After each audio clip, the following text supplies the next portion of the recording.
Jadi kalian jangan lupa nonton ya.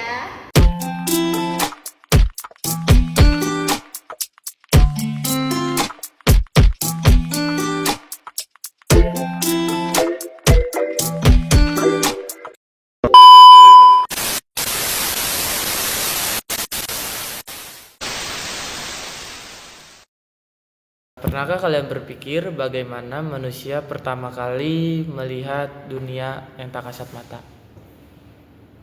Itu semua berawal dari seorang pria Belanda yang bernama Anthony van Leeuwenhoek. Di mana Anthony van Leeuwenhoek ini dia bukanlah seorang ilmuwan profesional, melainkan dia seorang pedagang kain yang memiliki rasa ingin tahu yang sangat luar biasa. Jadi simaklah kisahnya.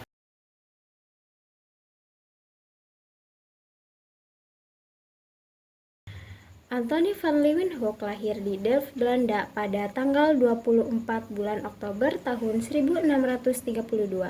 Meski tidak memiliki latar belakang formal di bidang pendidikan sains, van Leeuwenhoek memiliki bakat unik yang mengubah sejarah. Sebagai seorang pedagang kain, van Leeuwenhoek itu tertarik pada lensa pembesar yang sering digunakan untuk memeriksa kain-kain halus. Namun, rasa penasarannya itu tidak berhenti di sana saja. Dia mulai bereksperimen dengan lensa untuk melihat hal-hal yang jauh lebih kecil.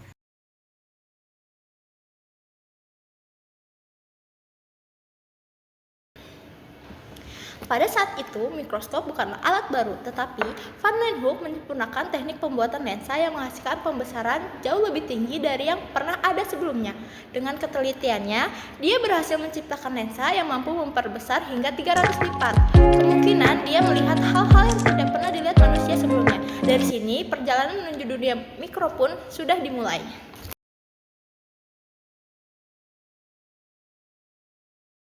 Dengan mikroskop buatannya, Anthony van Leeuwenhoek menjadi orang yang pertama yang melihat dan mendokumentasikan mikroorganisme.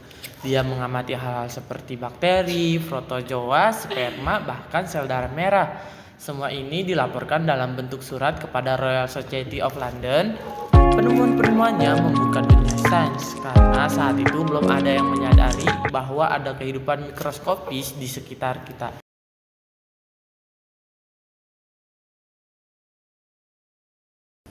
Meski bukan ilmuwan pelatihan, van Leeuwenhoek diakui oleh Royal Society of London sebagai salah satu kontributor terbesar bagi ilmu pengetahuan.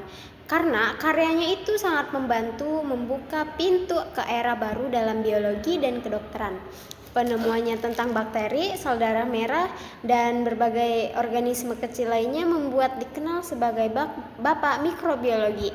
Hingga akhir hidupnya, van Leeuwenhoek terus bekerja dengan mikroskopnya, membuat lebih dari 500 lensa selama pekerjaannya. Dari Anthony, kita bisa belajar bahwa rasa ingin tahu adalah kunci untuk menemukan hal-hal baru dan menakjubkan. Kita juga bisa belajar bahwa dunia mikroskopis adalah dunia yang kaya dan menarik, yang menunggu untuk kita jelajahi.